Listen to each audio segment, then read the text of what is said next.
listening to Stories from Real Life, a podcast by engaging storytellers for engaged story listeners. Here's your host, author and journalist, Melvin E. Edwards.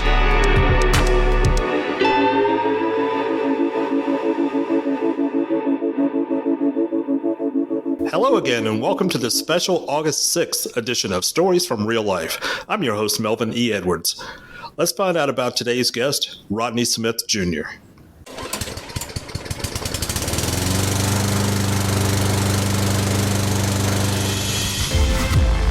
On today's special anniversary edition of Stories from Real Life with Melvin E. Edwards, Rodney Smith Jr.'s faith teaches him to love your neighbor. To Rodney, his neighbors are everywhere.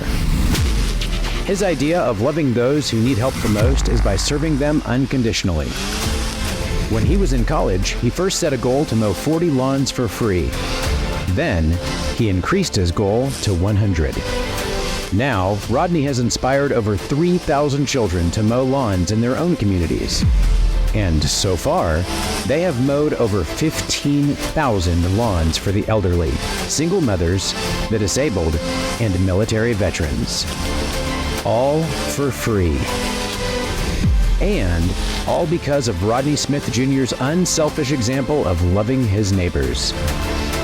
Join us on Stories from Real Life and be inspired to help someone you haven't yet met.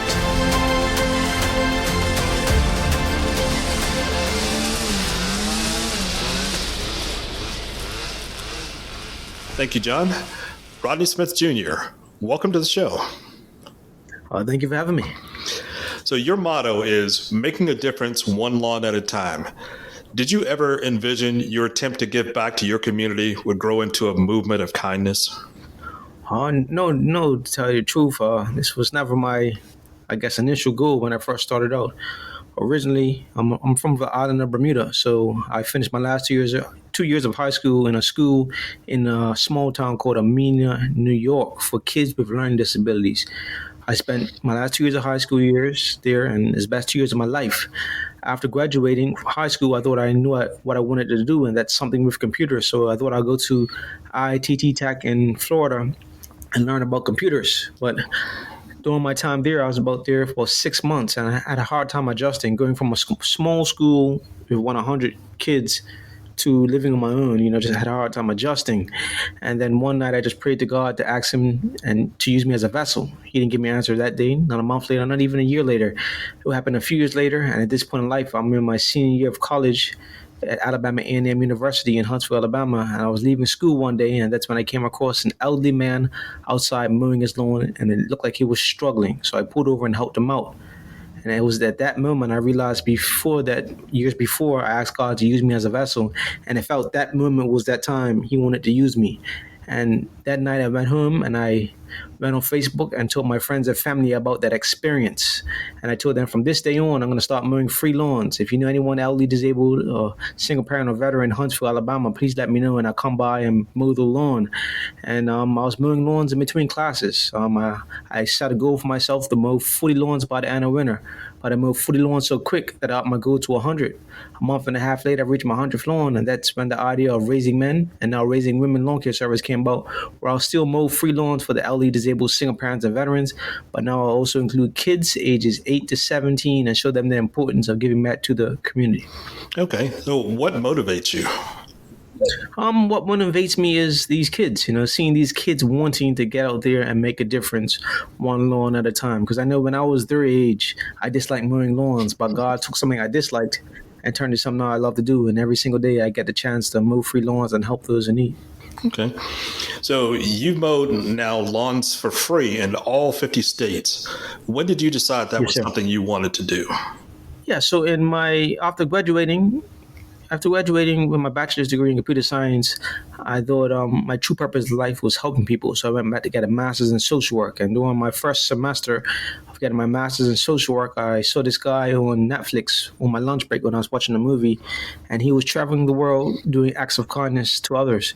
And that gave me the idea of something I called today 50 States, 50 Lawns. And that summer I just decided, travel to all 50 states to make people aware of the organization.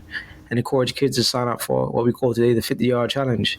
So I drove to 48 states and I flew to Alaska and Hawaii. And since then, I've done it a total of 18 times. And the first few was, to make people aware of the organization and more for our core group, the elderly, disabled, single parents, and veterans. Then I realized I could start moving for different causes. And that's when I started customizing lawnmowers for different causes, like breast cancer, childhood cancer, the police officers, veterans, autism. It's been many different causes that I mowed for. So I'll give you an example. One of the causes were breast cancer. So I went to all 50 states. I moved for those who have breast cancer, those who have lost a loved one to breast cancer, and those who have survived breast cancer. I mowed the lawn, then I interviewed them, and then took pictures and shared their story. And I had a customized lawnmower that's painted pink for that cause. And at the end of that tour, I auctioned that lawnmower off and gave 100% of those funds to a nonprofit, that helped men and women with breast cancer. And I think for that one, I raised about $10,000. So I do that for different causes. And I plan to do one this September for veterans again. I always got to honor the veterans. So I'll be going to all 50 states again, driving to 48 and flying to Alaska and Hawaii, and moving for veterans, hearing their stories and sharing their stories, and just thanking them for their service. That's awesome. So you're a young man, very young man, and you got a master's degree. Did you ever think that you'd be starting a nonprofit organization to cut grass? No, I really didn't think I'll be doing it. Like I said, originally I went to school to be a computer scientist, but I've found my purpose in life during that journey of getting my bachelor's in computer science, and here I am today running a nonprofit organization. Wow. So let's go back to your beginnings before you came to the United States. You mentioned you're from the island of Bermuda. What was life like there for you?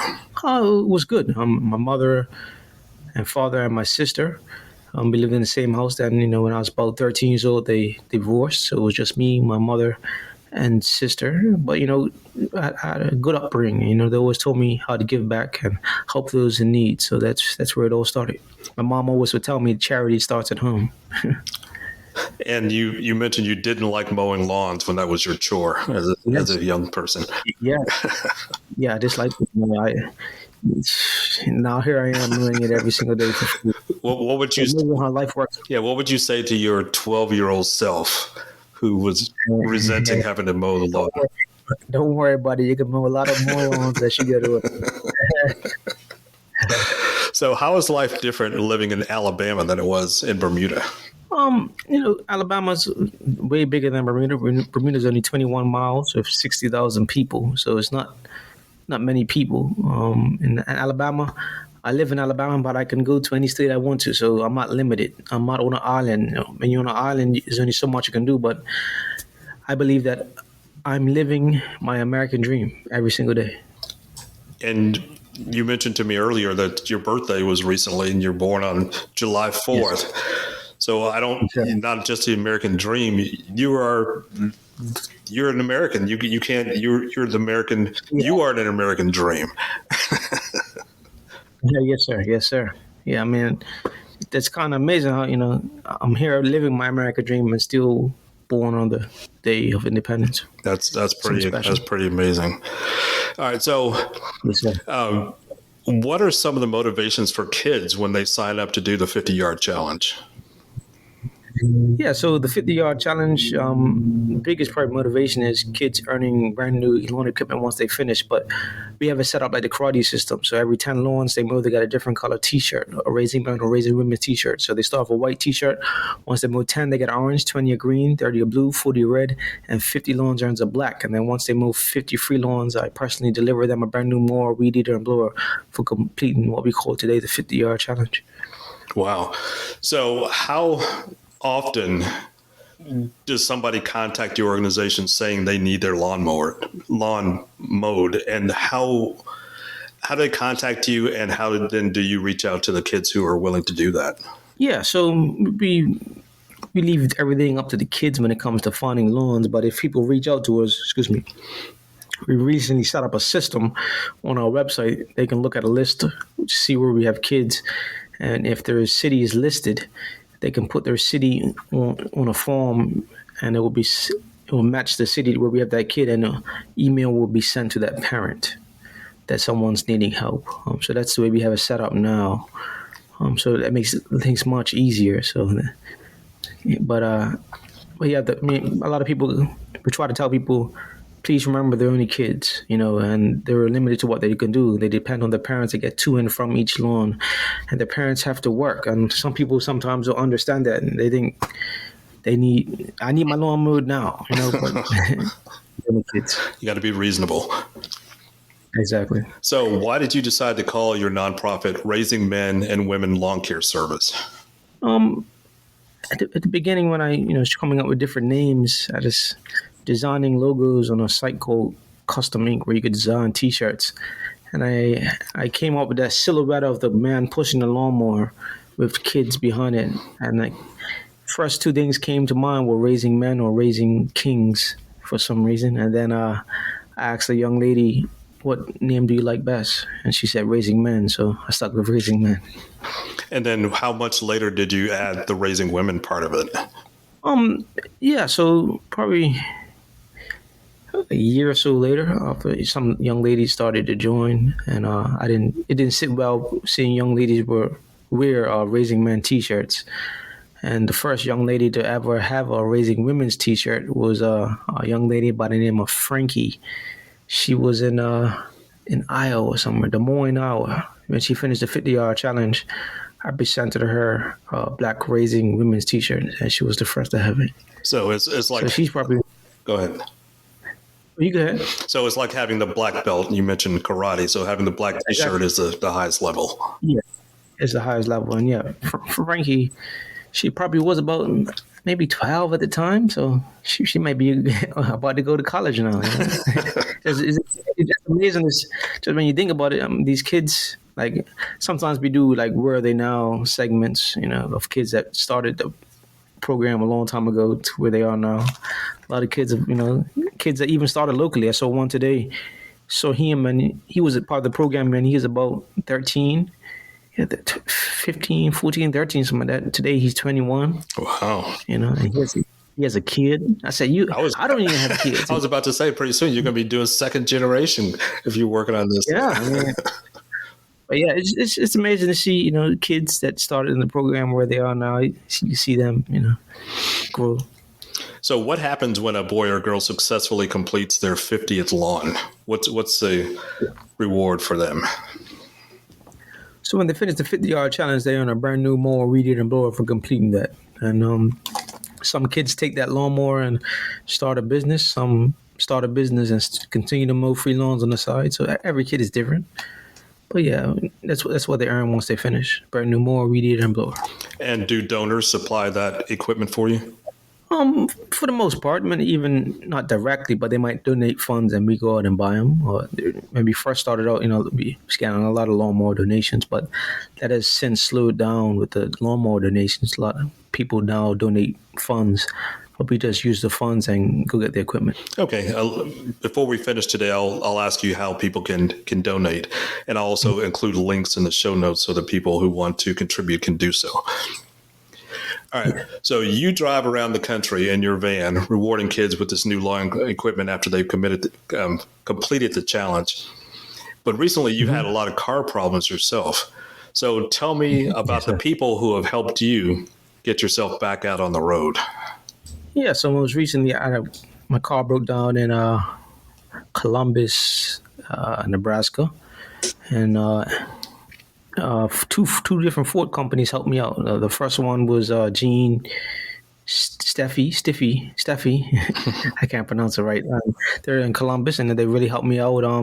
But then again, after that, once I left there, another problem came up with my van, and it broke down again.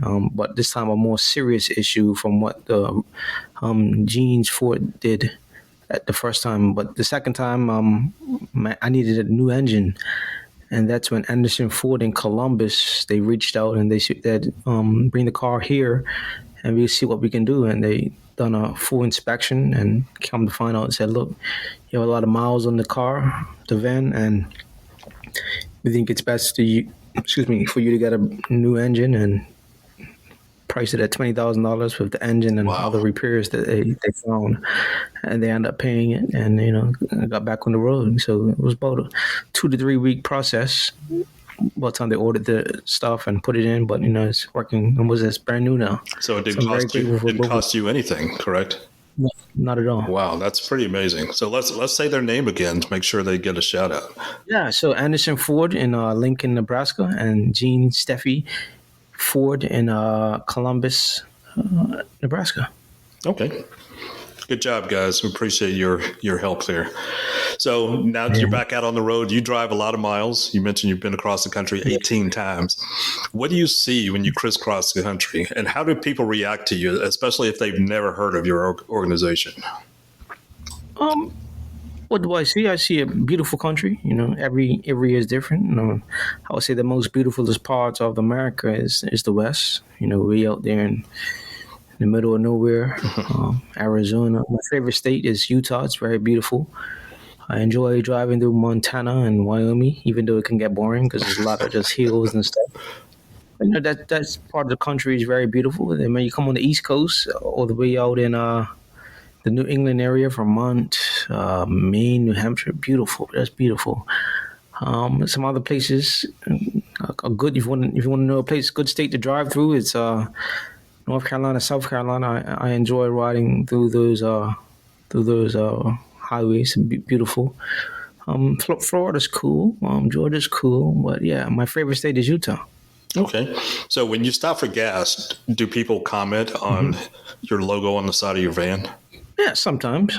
Or they say, "Oh, I know who you are." Sometimes you'd be driving, and someone would take a picture you won't even know, but they would tag you on Facebook. Look who I saw today. So stuff like that happens sometimes. You feel like a celebrity? No, not at all. Even when people who you don't know come up to you and want to take a picture with you, that doesn't make you feel famous? No, I don't feel famous. Just a guy with a lawnmower. Okay. So have you ever been contacted by any people who are famous, political figures or professional athletes? No, I've been on Kelly Clarkson show once. Okay. And Tyler Perry ended up being there, so I got to meet Tyler Perry. Okay. That's probably the most famous person I've met by doing all this. Yeah. That's pretty cool. Yeah. All right. So tell the audience how they can contribute to your organization. Are you looking for sponsorships? Do you need individual contributors? What's the best way to help out? Yeah, so the best way to help out is, I would say spread the word about the 50-yard challenge first and foremost, because the more kids that sign up, the more people we can help out.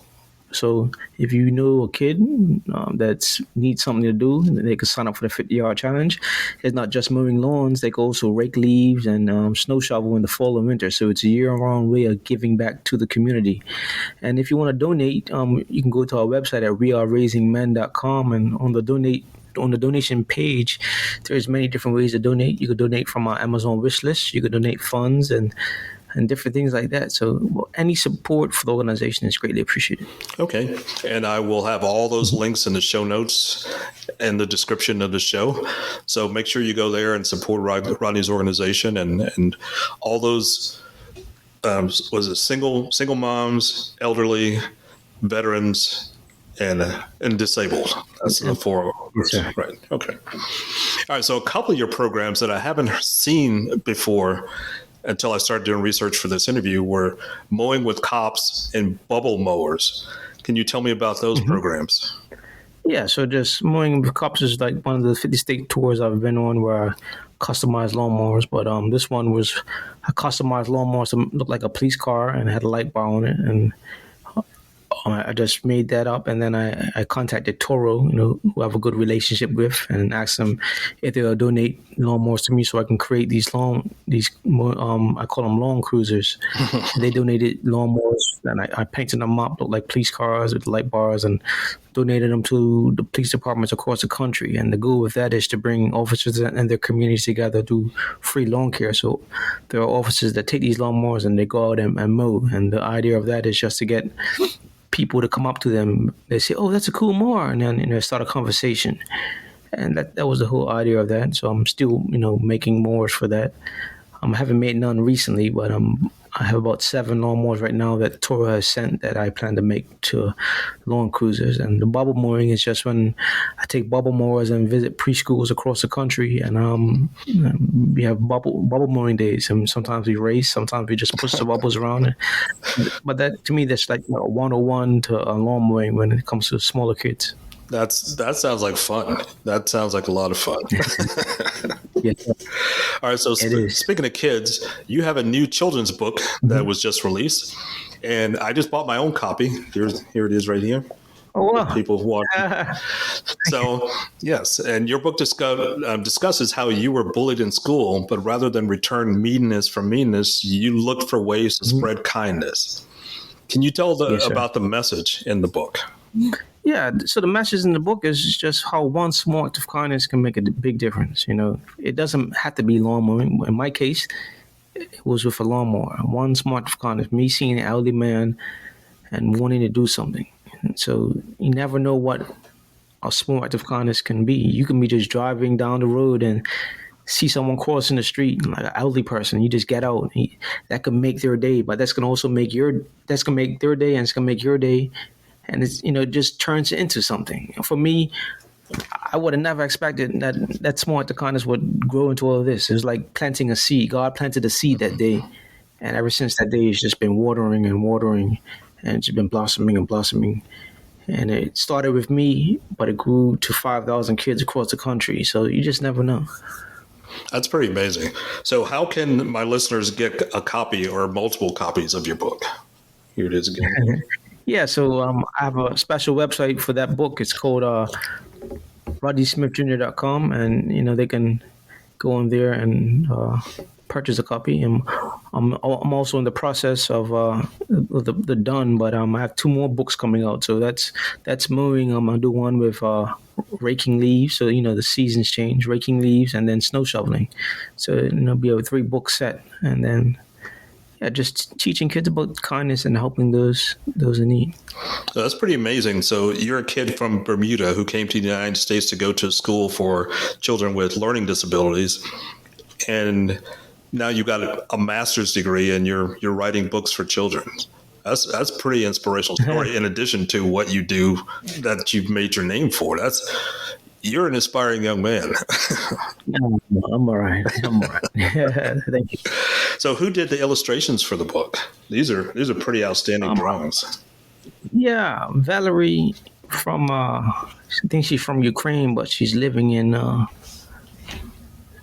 UAE, something like that. Yeah, over there in the Middle East. Okay. So I found her online. I just loved her work and reached out to her, and then went from there. But yeah, It was a few other illustrators that I came across first, but it wasn't right. Then I came across her work, and just felt right. And then I reached out to her, and yeah. Wow. Yeah, I think I saw in the book that she's from Ukraine and she lives in Dubai. I think that's where. Dubai. There you go. Yeah. Yes. Dubai. Okay. Yeah. Wow, that's pretty amazing. So, what's next for you? The goal is to continue to grow the organization. I seen it be like a big brothers and big sisters organization. So start chapters eventually in all 50 states slowly and just grow from there. But it's a much needed service. So the goal is to grow it and expand the 50-yard challenge, maybe even get in schools one day. But, it's a lot you can do with it. Maybe, have the government involved somehow. If we can get government funding so we can really, do some work, because you need funding to grow. Right. You can't just do it you could do it with small donations and stuff like that, but to take it to the next level, you need funding so you can hire people. Because right now I run everything myself, so I need to hire a staff to, emails and ship out shirts and told the parents, if I had an assistant, man, my life would be good. Yes, and that makes me even more thankful that you're willing to take some time out of your day to talk to me, because I know you are very busy, and you're drinking Gatorade now because you just came in from mowing just before we started this interview. So it's nonstop for you. Yeah. So I appreciate you. Yeah. All right. So I just got one more question, and I'll let you go and probably get some dinner and get some rest. So what has been the best part of seeing so many people inspired by the example that you set? Oh, the best part of seeing. Can you repeat that question? Yeah, what's been the best part of seeing so many people inspired by the example that you set? Just seeing, the best part is just seeing kids wanting to do it. You know, like I said earlier, I didn't like to mow lawns as a kid, but there's some kids in the program. I'll give you one example. This kid out in Dodge City, Kansas, he signed up like 3 weeks ago, and he's almost done. Wow. So seeing that dedication and wanting, just pushing, it's a 50-yard challenge. I'm gonna see it through, sticking to the word and finishing regardless. You know, I even see kids that signed up in 2017 and just recently finished. So just staying committed and saying, I'm going to finish this no matter how long it takes me. You know, that makes me happy, you know. Oh, because they could be doing anything else. They could be home playing video games, but you know, there's kids out there that want to make a difference and make a change in their community. So that makes me happy to see. You know, it started with me, but it won't finish with me because these kids will, you know, make it live on forever. That's awesome. So our guest this week has been Rodney Smith Jr. Rodney, thank you for being here and sharing your stories. I appreciate that you are shining your light in the world. Well, thank you, and I greatly appreciate this opportunity. So that's it for this week's episode of Stories from Real Life. Join us again next time for another great storytelling journey. Until then, don't forget to go out and shine your light wherever you go. That was Stories from Real Life. Join us again next week for another great storytelling journey. See you next time.